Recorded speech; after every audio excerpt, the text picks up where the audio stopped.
दोस्तों नमस्कार। दोस्तों, स्वतंत्रता दिवस के पावन पर्व के मौके पर आप सभी को बधाई और बहुत बहुत शुभकामनाएं। और आज जब स्वतंत्रता दिवस के मौके पर लाल किले के प्राचीर से प्रधानमंत्री मोदी देश को संबोधित कर रहे थे तो पता नहीं क्यों 7 बरस पहले 2013 की एक तस्वीर हमारी आंखों के सामने रेंगने लगी। उस वक्त भी लाल किला था, लेकिन वो नकली लाल किला था। उस वक्त भी नरेंद्र मोदी थे, लेकिन तब प्रधानमंत्री नहीं थे। उस वक्त गुजरात के मुख्यमंत्री हुआ करते थे, इलाका भुज का था और वहां का लालन कॉलेज था। और बकायदा 15 अगस्त 2013 को जैसे ही उस वक्त के प्रधानमंत्री मनमोहन सिंह ने अपने भाषण को खत्म किया, उसके आधे घंटे के बाद उस वक्त नरेंद्र मोदी जो मुख्यमंत्री के तौर पर गुजरात के थे, उन्होंने अपने पीछे लकड़ी की एक नकली दीवार लाल किले की तर्ज पर खड़ा की थी और वहां से उन्होंने संबोधन इस तरीके से किया जिसमें प्रधानमंत्री मनमोहन सिंह से उस वक्त हर सवाल का जवाब वो पूछ रहे थे। और यकीन जानिए वो भाषण वो यूट्यूब पर मौजूद है। उस भाषण को मौका मिले तो जरूर सुनिए, क्योंकि उसमें उठाए गए एक एक सवाल उस वक्त बेहद मौजूद थे। और लग ऐसा रहा था कि उस वक्त नरेंद्र मोदी जिन सवालों को उठा रहे हैं, अगर वो इस देश के प्रधानमंत्री बन जाएं तो फिर इन तमाम सवालों के समाधान मिल जाएंगे, इस देश को एक रास्ता मिल जाएगा। उस वक्त जिन सवालों को कटघरे में खड़ा करते हुए मनमोहन सिंह को उठाया गया, 7 बरस के बाद आज लाल किले के प्राचीर से जब वही शख्स प्रधानमंत्री के तौर पर राष्ट्र को संबोधित कर रहा था, तो कमोवेश वही सारे मुद्दे कानों में गूंजने लगे, आंखों के सामने रेंगने लगे। और वही खामोशी जो 2013 में मनमोहन सिंह की खामोशी थी, कुछ वैसी ही खामोशी 2020 में प्रधानमंत्री मोदी की खामोशी के तौर पर नजर आई। आप कहेंगे कि इतना शानदार भाषण था, लगभग 86 मिनट का। इस भाषण में तो पहली बार आत्मनिर्भरता का जिक्र किया गया, पहली बार दुनिया के मानचित्र पर भारत की ताकत का एहसास कराने का प्रण लिया गया। इस बात का जिक्र तो 2013 में मनमोहन सिंह नहीं कर रहे थे, लेकिन हमें लगता है कि आज वाकई आपको 7 बरस पहले ले जाएं और उस वक्त गुजरात के मुख्यमंत्री के तौर पर देश के प्रधानमंत्री के सामने सवालों की जिन पोटलियों को नरेंद्र मोदी ने रखा था, आज उन्हीं सवालों के दायरे में खड़े होकर 2020 के भाषण को देख लें और समझ लें, तो शायद एक बिल्कुल साफ रास्ता नजर आएगा।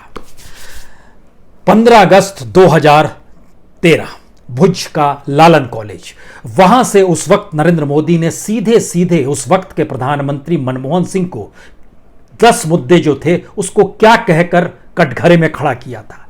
पहला मुद्दा था, चीन सीमा पर, भारत की सीमा पर घुस आता है, आप क्या करते हैं।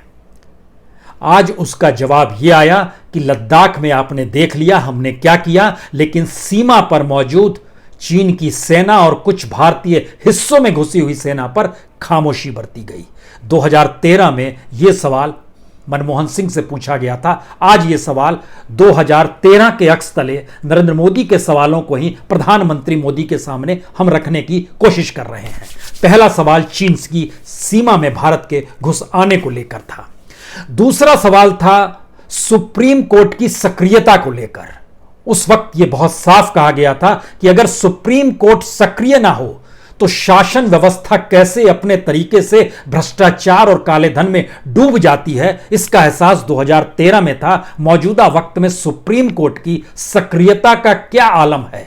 और यह भी पहली बार हुआ है कि सुप्रीम कोर्ट से निकले हुए चीफ जस्टिस पार्लियामेंट में पहुंच गए, वह भी चंद दिनों के भीतर। और उस चीफ जस्टिस ने ऐसे ऐसे मुद्दों पर फैसले दिए जिन मुद्दों को लेकर इस देश के भीतर में एक बड़ी बहस चल रही थी। तो क्या यह सवाल आज पूछा जा सकता है। तीसरा सवाल था कि आर्थिक स्थिति ठीक कैसे होगी, मनमोहन सिंह जी ये बताइए। और यह 2013 में पूछा जा रहा था और बहुत साफ तौर पर 2013 में उस वक्त नरेंद्र मोदी ने मनमोहन सिंह से सवाल किया था, रुपए की कीमत कम हो रही है, वो ऊपर कैसे जाएगी यह बताइए। और खामोशी ना बरतिए आर्थिक स्थितियों को लेकर, क्योंकि आर्थिक स्थितियां अगर बिगड़ गई तो फिर इस देश की स्थिति बिगड़ जाती है। इसका एहसास आपके भीतर होना चाहिए। आज 2020 में प्रधानमंत्री मोदी ने अर्थव्यवस्था को लेकर खामोशी बरती। जो हमारी जीडीपी है, जो इस देश के भीतर की स्थितियां और जिसमें डॉलर के मुकाबले रुपया है, वह तो सबसे नीचे चला गया है। तेल की कीमत लगातार बढ़ रही है, चाहे वो अंतर्राष्ट्रीय बाजार में कम हो।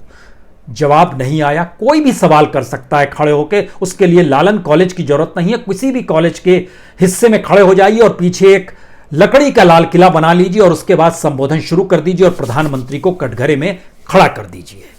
तो हमारे पीछे कोई लाल किला तो नहीं है और लालन कॉलेज या भुज का इलाका भी नहीं है, लेकिन सवाल बिल्कुल वही है जो 2013 में उठाए गए थे एक मुख्यमंत्री के जरिए। चौथा सवाल उस वक्त प्रधानमंत्री मनमोहन सिंह को कटघरे में खड़ा करते हुए उस वक्त मुख्यमंत्री नरेंद्र मोदी ने कहा था, बेरोजगारी का सवाल सबसे बड़ा हो चला है और इस बेरोजगारी के सवाल का समाधान अगर नहीं निकला तो स्थिति विकट हो जाएगी। और तब उन्होंने उस वक्त गुजरात मॉडल का जिक्र किया था और कहा था कि गुजरात में सबसे कम बेरोजगार हैं।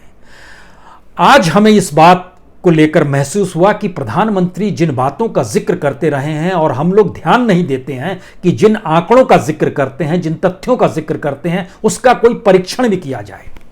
हम लोग उससे मान लेते हैं कि संवैधानिक पद पर बैठा हुआ कोई शख्स सारे आंकड़े सही बोलेगा, सारी जानकारियां सही देगा। लेकिन एक मुख्यमंत्री भी एक कॉन्स्टिट्यूशनल पद पर बैठा होता है और उस वक्त जब वो इस बात का जिक्र कर रहे थे कि गुजरात नंबर 1 है रोजगार देने में, तो हमको लगा उस वक्त के रोजगार का इंडेक्स निकाल कर देखे और जो CMIE का डाटा है 2013 का, उसमें गुजरात का नंबर 8वां है। यानी उससे पहले 7 राज्य बेहतर हैं, लेकिन बताया गया नंबर 1 है। और बेरोजगारी की स्थिति पर आज भी खामोशी बरती गई। 2013 में मनमोहन सिंह ने खामोशी बरती थी, 2020 में प्रधानमंत्री मोदी ने खामोशी बरती। उसके बाद अगला सवाल संघीय ढांचे का था। संघीय ढांचे को लेकर उस वक्त 2013 में नरेंद्र मोदी मुख्यमंत्री के तौर पर प्रधानमंत्री को कह रहे थे कि हर राज्यों को आपको लेकर चलना होगा। यह संभव नहीं है कि इस देश में कोई राज्य बीमार हो जाए, कोई राज्य पिछड़ जाए, किसी राज्य को पूरी मदद ना मिले और इस देश का विकास हो जाए। देश का विकास तो तभी होगा जब सभी राज्य का विकास होगा। और उसमें उन्होंने बहुत अच्छा उदाहरण दिया था। उन्होंने कहा था कि गुजरात के हर जिले का विकास नहीं होगा तो गुजरात का विकास नहीं हो सकता है। ठीक इसी तरीके से देश के हर राज्य का विकास नहीं होगा तो देश का विकास नहीं होगा। लेकिन संयोग ऐसा है कि मौजूदा वक्त में इस देश के संघीय ढांचे को लेकर ही सवाल इस देश के 6 मुख्यमंत्रियों ने प्रधानमंत्री को कटघरे में अलग अलग वक्त में किया है। और इस संघीय ढांचे के दायरे में सीधे तौर पर हंगला और हंगामा हमेशा पश्चिम बंगाल से भी उठा है, बार बार उठा है। कांग्रेस शासित राज्यों ने उठाया है, क्षत्रपों ने उठाया है। चाहे वो तेलंगाना का मसला हो, चाहे आंध्र प्रदेश का मसला हो, चाहे वो तमिलनाडु का मसला हो, अलग अलग जगहों से हमेशा संघीय ढांचे को लेकर बात उठी है। लेकिन आज संघीय ढांचे का जिक्र और संघीय ढांचा किस रूप में काम कर रहा है, इसको लेकर जिक्र लाल किले के प्राचीर से नहीं किया गया। एक खामोशी बरती गई जिसका जवाब 2013 को मुख्यमंत्री नरेंद्र मोदी को प्रधानमंत्री मनमोहन सिंह से चाहिए था। स्थितियां बदली नहीं है क्योंकि उसके बाद का मुद्दा आदिवासियों को लेकर था, मछुआरों को लेकर था, हाशिए पर पड़े हुए हर उस तबके को लेकर था कि उनकी जरूरतों के साथ कैसे जुड़े। और संयोग से आज लाल किले के प्राचीर से प्रधानमंत्री मोदी ने मछुआरों का जिक्र तो नहीं किया, आदिवासियों का जिक्र तो नहीं किया, लेकिन एक नया जिक्र किया। यह था पर्यावरण को लेकर। और पर्यावरण को लेकर और जिन देश के भीतर में उन दूरस्थ इलाकों में जहां जहां खनिज संसाधनों की मौजूदगी है, पहली बार इसका एहसास कराया गया कि अब उनके वैल्यूशन की जरूरत है। वैल्यूशन का मतलब बहुत साफ होता है, मोनेटाइजेशन। और मोनेटाइजेशन का मतलब बहुत साफ होता है कि अब हम उस माल को बाजार के अनुकूल बनाने की स्थिति में लाएंगे। और इस देश के भीतर में बार बार संविधान बनाते वक्त भी यह सवाल उठा था और नेहरू के पहले भाषण में भी इस बात का जिक्र था कि हम जब डेवलपमेंट करेंगे, विकास करेंगे, तो जो खनिज संसाधनों के बीच में रहने वाली जनजातियां हैं, आदिवासी हैं, उनकी जीवन रक्षा की जिम्मेदारी भी हमारी है। इस भाषण का जिक्र नेहरू के पहले भाषण में था। और देखिए, जब 2013 में मुख्यमंत्री मोदी प्रधानमंत्री मनमोहन सिंह से सवाल कर रहे थे तो उन्होंने एक बात कही थी। उन्होंने कहा था कि आप बार बार उन बातों का जिक्र कर रहे हैं जिसका जिक्र नेहरू ने अपने पहले भाषण में किया था, तो 60 साल में आपने क्या किया। लालन कॉलेज से यह आवाज आई थी, तालियां बजी थी, अच्छा लगा था। अच्छा इसलिए लगा था कि वाकई जो इस देश में आजादी के तुरंत बाद जो प्रधानमंत्री सवाल उठाते थे नेहरू, उन्हीं सवालों की जीवंतता अभी भी है। वह अभी भी जस के तस मौजूदा वक्त में पड़ी हैं, कोई अंतर नहीं आया है, वाकई कोई अंतर नहीं आया है। और यह स्थिति को कैसे बदला जा रहा है और उसको जो नए तरीके से परिभाषित किया जा रहा है उसमें लोग नजर नहीं आ रहे हैं, क्योंकि लाल किले के प्राचीर से एक हवाई दौरा हो रहा है देश को देखने का। अलग अलग प्रांतों को, उस प्रांतों में मौजूद अलग अलग खनिज संसाधनों को, खेती को, नदी को, हवाई अड्डों को, रेलगाड़ियों को अलग अलग तरीके से मोनेटाइज कैसे किया जाए, इस दिशा में दृष्टि गई है। लेकिन फिर लौटिए 2013 में लालन कॉलेज से मुख्यमंत्री नरेंद्र मोदी उस वक्त के प्रधानमंत्री से कहते हैं आप शिक्षा पे ध्यान नहीं देते हैं, आप हेल्थ सर्विस पे ध्यान नहीं देते हैं। इस देश का इंफ्रास्ट्रक्चर शिक्षा और हेल्थ में डूब गया है, खत्म हो गया है। और उसके बाद वो गुजरात मॉडल का जिक्र करते हैं कि यहां जो हेल्थ का स्ट्रक्चर है, यहां जो एजुकेशन का स्ट्रक्चर है, वो लाजवाब है। उस वक्त भाषण सुनते हुए वाकई तालियां बजाने की इच्छा हुई थी, और तालियां बजी भी थी कि वाकई जिस राज्य में विकास की बात शिक्षा और हेल्थ सेक्टर को ले रही हो, और देश में ऐसी स्थिति है कि इस देश के एजुकेशन का क्या हाल है और हेल्थ सेक्टर का क्या हाल है, ये का जिक्र बार बार हर कोई करते रहा है। और इस महामारी के दौर में तो सारी चीजें सत्ता पर आ गई है। कैसी विकट स्थिति है, अच्छा लगा था। लेकिन पता नहीं क्यों आज हमें लगा कि वाकई जिस बात का जिक्र कर रहे थे 2013 में मुख्यमंत्री, गुजरात में वो 2013 में भी था, या सब कुछ यूं ही कह दिया जा रहा था।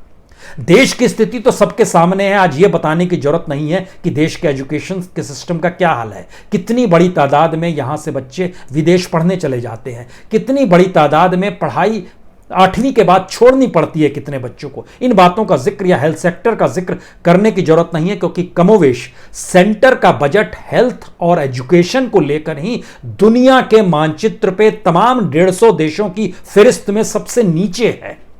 इसीलिए हेल्थ पर कितना ध्यान है प्रधानमंत्री के तौर पर नरेंद्र मोदी का, यह कहने की जरूरत होनी नहीं चाहिए, क्योंकि आप कुछ खर्च ही नहीं करेंगे तो वहां चीजें डेवलप क्या होंगी। एजुकेशन का भी यही हाल है, हेल्थ सेक्टर का भी हाल है। लेकिन हम तो आपको लिए चल रहे हैं 2013 में, जब लालन कॉलेज से मुख्यमंत्री नरेंद्र मोदी कह रहे थे, उन्होंने एक डाटा दिया था। हमको लगता है उस डाटे का परीक्षण आज आप भी कर लीजिए। उन्होंने कहा कि मैंने एजुकेशन के क्षेत्र में कितना काम किया, यह इस बात से समझ जाइए कि यहां पर जब मैं 2002 में मुख्यमंत्री बना था, उस वक्त यहां पर सिर्फ यूनिवर्सिटीज जो थी वो 11 यूनिवर्सिटी थी, और 2013 में जब मैं भाषण दे रहा हूं तो यहां पर 41 यूनिवर्सिटी हो गई है। यानी मैंने 10 साल के भीतर में 31 यूनिवर्सिटीज को खड़ा किया है, 30 यूनिवर्सिटी को खड़ा किया है, 41 यूनिवर्सिटी हो गई है।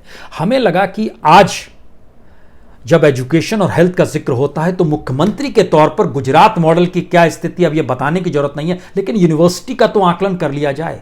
यूजीसी की साइट पे गए और यूजीसी के जरिए पता चला कि गुजरात में 41 यूनिवर्सिटी तो कभी थी ही नहीं, और आज की तारीख में भी वहां पर सिर्फ 30 यूनिवर्सिटी है। जब मुख्यमंत्री नहीं बने थे नरेंद्र मोदी, उस वक्त वहां पर 13 यूनिवर्सिटी थी। 10 साल के भीतर नरेंद्र मोदी जी ने 14 यूनिवर्सिटीज खोली, और मुख्यमंत्री बनने के बाद जब वो प्रधानमंत्री बन गए और उसके बाद वहां पर रूपाणी जब मुख्यमंत्री बने तो वहां उन्होंने 3 यूनिवर्सिटी खोली। इसका मतलब है कि 30 यूनिवर्सिटीज में से 13 यूनिवर्सिटी पहले थी, 3 यूनिवर्सिटी उनके बाद खुल गई, यानी 16, और 14 यूनिवर्सिटी उस बीच में खुली है। अब आप इस 14 यूनिवर्सिटी के हिस्से में, इसके हिस्से का आकलन करें उससे पहले जो 3 यूनिवर्सिटी यहां पर खुली है, ये 2015 में खुली है। उसमें खुली है भक्त कवि नरसिंह मेहता यूनिवर्सिटी जो जूनागढ़ में है। अहमदाबाद में खुली है Gujarat university of transplantation science Ahmedabad में, और श्री गोविंद गुरु यूनिवर्सिटी गोधरा में खुली है। यह 2015 में खुली है। 14 यूनिवर्सिटीज जो खुली और जिस हेल्थ सेक्टर का जिक्र गुजरात के मॉडल को लेकर हो रहा था, उसका जब एवरेज निकाला गया कि देश के अलग अलग राज्यों में कितनी यूनिवर्सिटी खुली है, और अगर 10 बरस के भीतर 14 यूनिवर्सिटी किसी के मुख्यमंत्रित्व काल में खुलती है, तो फिर बाकी वो कौन कौन से राज्य हैं जहां पर 14 से ज्यादा खुली होगी या 14 से कम खुली होगी। आपको जानकर हैरत होगी कि इस देश के 18 राज्य ऐसे हैं जहां 10 साल के भीतर 14 से ज्यादा यूनिवर्सिटी खुली है। 14 यूनिवर्सिटी खुलने वाले 6 राज्य और हैं, 24 राज्य हो गए, 28 राज्य कुल हैं।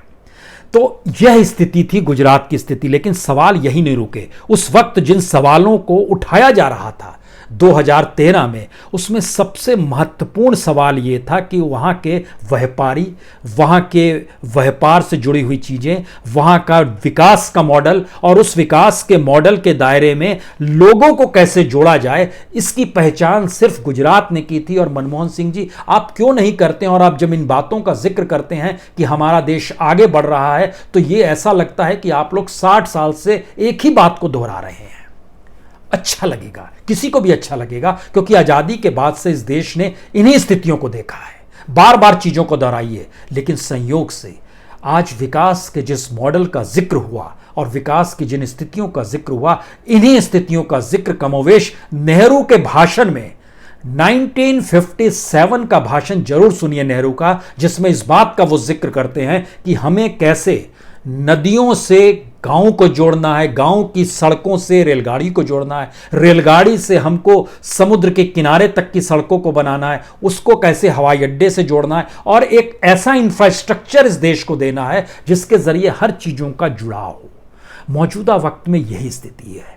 जिस आत्मनिर्भरता का बोझ उठाए मौजूदा वक्त में प्रधानमंत्री मोदी ने जिक्र किया, इसके लिए आपको 4 भाषण सुनने होंगे।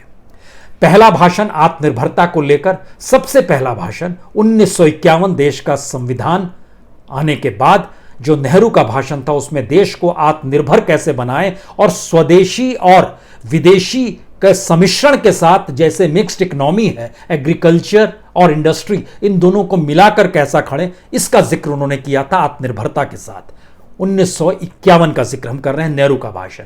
इंदिरा गांधी का भाषण, उसके बाद आइए, इंदिरा गांधी ने आत्मनिर्भरता का जिक्र खुले तौर पर 1972 के भाषण में किया था, इसी लाल किले के प्राचीर से। इन सारे भाषणों की कॉपी मौजूद है, अलग अलग जगहों पर मौजूद है, दिल्ली की तो कई लाइब्रेरियां हैं, वहां पर मौजूद है। तीसरा भाषण मोरारजी देसाई का। मोरारजी देसाई प्रधानमंत्री बने थे और उसके ठीक एक बरस के बाद 1978 में जो उनका भाषण है उसे सुनिए। उसमें वो भारत की आत्मनिर्भरता का जिक्र करते हैं और विदेशी प्रोडक्ट्स को किस रूप में बाहर कर दिया जाए। अगर उस पीरियड में आइएगा तो ये जानकारी होनी चाहिए। बड़े लोग खिलाफ थे, मधुलिमय थे, मधु दंडवते थे, जॉर्ज फर्नांडिस, ये सारे लोग बड़े खिलाफ हुआ करते थे विदेशी प्रोडक्ट्स के, और आत्मनिर्भरता अपने देश के प्रोडक्ट्स के जरिए होनी चाहिए, इसका जिक्र किया गया था आत्मनिर्भरता का। 5वां जिक्र खुले तौर पर जिन्होंने जिक्र किया था, आपको जानकर हैरत होगी, इसका जिक्र किया गया था अटल बिहारी वाजपेयी के तौर पे। इस आत्मनिर्भरता का जिक्र उन्होंने सन 2001 में उस वक्त किया था जब भारत की इकोनॉमिक पॉलिसी को लेकर आरएसएस सामने आकर खड़ी हो गई थी, ये कहते हुए कि आप स्वदेशी को अपनाइए। और उस वक्त के फाइनेंस मिनिस्टर संघ के निशाने पर आ गए थे, इस हद तक निशाने पर आ गए थे कि यशवंत सिन्हा की कुर्सी छोड़नी पड़ी थी। उनके जगह जसवंत सिंह को बना दिया गया था और यशवंत सिन्हा को विदेश मंत्री के तौर पर। यह कुर्सी की अदला बदली इसलिए हो गई थी क्योंकि आर्थिक नीतियां जो अपनाई जा रही थी रिफॉर्म के मॉडल के साथ, और वो रिफॉर्म का लगभग 100 गुना बड़ा रिफॉर्म मौजूदा वक्त में इस देश की अर्थव्यवस्था के साथ नरेंद्र मोदी अपना रहे हैं। लेकिन हर किसी ने आंखों पर पट्टी नहीं चढ़ा ली, बल्कि संघ ने भी कुंडली मार ली है। वह स्वदेशी की परिभाषा को बदल रहा है। इस देश के भीतर में हर वो चीज जो देश के सांस्कृतिक और सामाजिक मूल्यों से जुड़ी हुई है, उसको भी बेचने की परिस्थिति में आ रहे हैं। इसलिए जब आप आज के भाषण पे आएंगे और इस बात का जिक्र करेंगे कि आज के भाषण का हम क्या शोर निकालें, तो 2 बातों को जहन में रखिएगा। इस देश में महंगाई बढ़ने वाली है और महंगाई को लेकर जो मूल्य वृद्धि का जिक्र हो रहा है वो अब एग्रीकल्चर प्रोडक्ट्स के साथ भी जुड़ जाएगा। यानी स्थिति और बिगड़ने वाली है, क्योंकि अर्थव्यवस्था आपके दायरे से बाहर निकल चुकी है। इन्फ्लेशन रेट जो है 6.93 हो गया है। आपकी पूरी बैंकिंग सर्विस जो है वो डामाडोल होकर चरमराने वाली है। इसीलिए आपने पहली बार खुले तौर पर बैंकिंग मर्जर को महत्वपूर्ण बनाया, कोऑपरेटिव्स को रिजर्व बैंक से जोड़ने की महत्ता प्रदान की, और यह कहते हुए कि यह पहली बार हो रहा है। लेकिन आपने यह नहीं बताया कि रिजर्व बैंक अब सिर्फ मोदी सरकार को डिविडेंड नहीं देता है, बल्कि उसके अतिरिक्त लाखों रुपए भी वो देता है, नोट छाप के देता है, निर्देशानुसार देता है। और रिजर्व बैंक के बोर्ड में बैठे हुए वैसे लोग हैं जो सरकार के हित के साथ ही काम करते हैं। इन बातों का जिक्र साइलेंट है, लेकिन सारी चीजों को रिजर्व बैंक से जोड़कर रिजर्व बैंक को अपने अनुकूल कर लिया जाए, जिससे हर बैंक की अपनी सोच जो है वो गायब हो जाए, यह भी नजर आएगा। और जिस वैल्यूएशन का हमने जिक्र किया, जो वैल्यूएशन का जिक्र था इस देश के खनिज संपदा को लेकर, इसका मतलब बहुत साफ है। अब इस देश में हर चीज को मोनेटाइज करने का जिक्र होगा। मोनेटाइज करने का मतलब बहुत साफ है, हर चीज की एक कीमत होगी। उस कीमत के आधार पे बाजार की फोर्सेस तय करेगी कि वह कीमत किसके पास रहे। ठीक वैसे ही जैसे रेलगाड़ी आपसे नहीं चल पाई तो आपने एक हिस्सा रेलगाड़ी का प्राइवेटाइज करने को मान लिया। इतना ही नहीं, जिस लाल किले के प्राचीर पर खड़े हैं उस लाल किले को भी हम मेंटेन करने की स्थिति में नहीं थे, तो हमने इस देश के एक कॉरपोरेट को दे दिया कि आप मेंटेन कीजिए। और इस देश के लगभग 6 इमारतों को हम दे चुके हैं। इस देश के 12 एयरपोर्ट में से 6 एयरपोर्ट हम दे दिए प्राइवेट सेक्टर को, 6 की और बोली लगने वाली है। रेल दे दिया हमने, हवाई जहाज दे दिया, यानी हवाई अड्डे दे दिए हमने, बंदरगाहों को दे दिया जो कि इस देश के संपत्ति के तौर पर देश के सरकार की जिम्मेदारी थी उसे चलाएं, वो फेल हो गई तो उसने उसको प्राइवेट हाथों में देना शुरू किया। आज की तारीख में लॉर्ड ऑफ पोर्ट्स जो है वो अडानी है, उनके हाथ में सब कुछ। और इसी तरीके से अब हवाई अड्डे भी उनके पास आ रहे हैं। इस देश का जो बेसिक इंफ्रास्ट्रक्चर था, चाहे वो कम्युनिकेशन का हो, चाहे वो फाइबर का हो, वह भी प्राइवेट सेक्टर के जरिए डेवलप कर रहे हैं, क्योंकि इस देश को चलाने के लिए हमको पूंजी चाहिए। और पूंजी इस देश की सत्ता को जो चाहिए वह अपनी जरूरतों के लिए चाहिए, लोगों के लिए नहीं चाहिए। इस भाषण के हिस्से के भीतर जब आप जाएंगे तो आपको जानकर हैरत होगी कि हमें जो जानकारी दी गई उसमें इस बात का जिक्र किया गया कि 110 लाख करोड़ का जो नेशनल इंफ्रास्ट्रक्चर पाइपलाइन प्रोजेक्ट है और हमने 7,000 प्रोजेक्ट की पहचान कर ली है। तो सच यह है कि बीते 6 साल के भीतर में इस देश के भीतर के लगभग 2,500 प्रोजेक्ट्स लटके पड़े हैं, वह पूरे नहीं हो पा रहे हैं और उनकी कीमत में लगभग 4 लाख करोड़ का इजाफा हो चुका है। लेकिन हम इस पे साइलेंट रहे, कोई सवाल खड़ा नहीं कर सकता है। इस देश के भीतर में जिस बातों का जिक्र हुआ उसमें बहुत साफ तौर पर कहा गया कि हमने ग्रामीण भारत के लिए 1 लाख करोड़ रुपया कुछ दिन पहले ही तो ऐलान किया है, 3 दिन पहले ही। लेकिन इस बात का जिक्र नहीं किया कि 1 लाख करोड़ का ऐलान किया है उसको 3 बरस के लिए किया है, यानी 4 बरस के लिए किया है। अभी 10,000 करोड़ दे रहे हैं, लेकिन वह उसको देने से भी कुछ हो पाएगा किसानों का, हमने इस पर साइलेंट बरता। इसका मतलब यह है कि चाहे 2013 में मनमोहन सिंह द्वारा दिया गया भाषण हो या 2020 में नरेंद्र मोदी के जरिए लाल किले के प्राचीर से दिया गया भाषण हो, आप देश के किसी भी हिस्से में अपने पीछे काठ की एक लाल किले को खड़ा कीजिए और उसके बाद प्रधानमंत्री से सवाल दागना शुरू कर दीजिए। अगर आपके पास इंफ्रास्ट्रक्चर है, मौजूद है, और अगर आप चुनौती दे सकते हैं तो दे सकते हैं, क्योंकि स्थितियां जस की तस है। और हमें लगता है कि एक आइडियल मानिए भुज के लालन कॉलेज से मुख्यमंत्री नरेंद्र मोदी का दिया गया वह भाषण जिसमें उन्होंने प्रधानमंत्री को दसियों सवाल के साथ घेरा था, और वो दसियों सवाल आज आप मौजूदा वक्त के उन्हीं पीएम को बन जाना, यानी सीएम से पीएम तक के सफर पर पहुंचने से उन्हीं से वो सवाल कर सकते हैं। और तो और जो गुजरात में भाषण दिया जा रहा था, गुजरात को लेकर जो भाषण दिया जा रहा था, वहां के जो फैक्ट्स रखे जा रहे थे, चाहे वो वाइब्रेंट गुजरात के हों, चाहे वो गुजरात मॉडल के हों, उनके आंकड़ों की जांच भी जब आप करेंगे तो आपको लगेगा ये फर्जी आंकड़े थे, झूठ बोला जा रहा था उस वक्त।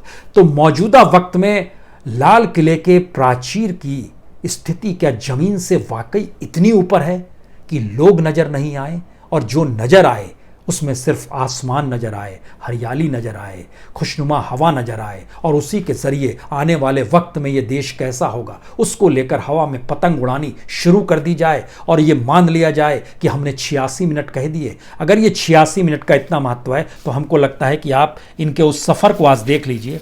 ये सफ़र इसलिए महत्वपूर्ण है क्योंकि 2014 में 65 मिनट के भाषण में स्वच्छ भारत अभियान का जिक्र किया गया।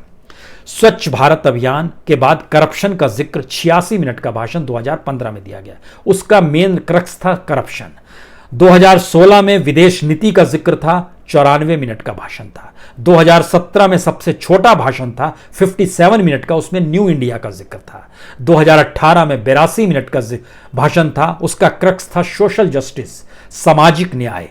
2019 में 92 मिनट का भाषण था, यानी पिछले साल पॉपुलेशन का जिक्र था, और इस बार 86 मिनट का भाषण था और उसमें आत्मनिर्भरता का जिक्र था।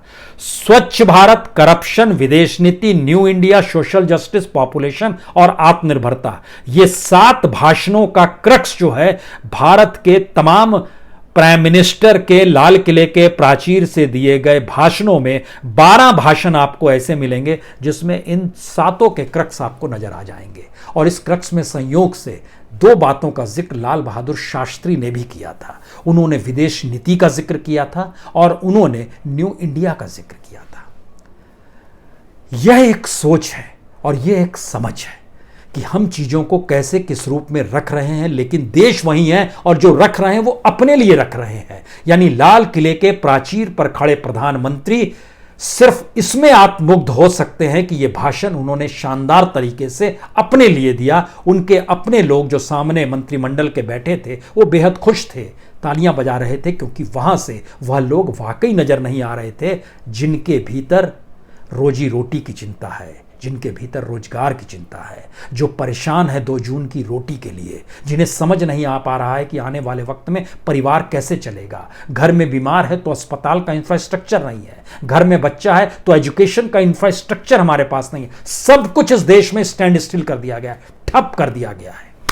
सोचिए जरूर और हर भाषण को कहीं ना कहीं इस रूप में आकलन कीजिए, ये कहते हुए कीजिए कि स्वतंत्रता दिवस के इस पावन पर्व के मौके पर सभी को बधाई, सभी को बहुत बहुत शुभकामनाएं। लेकिन दर्द कमोवेश वही है और आखिरी बात, देश रहेगा तो ही हम रहेंगे। जय हिंद, जय हिंद।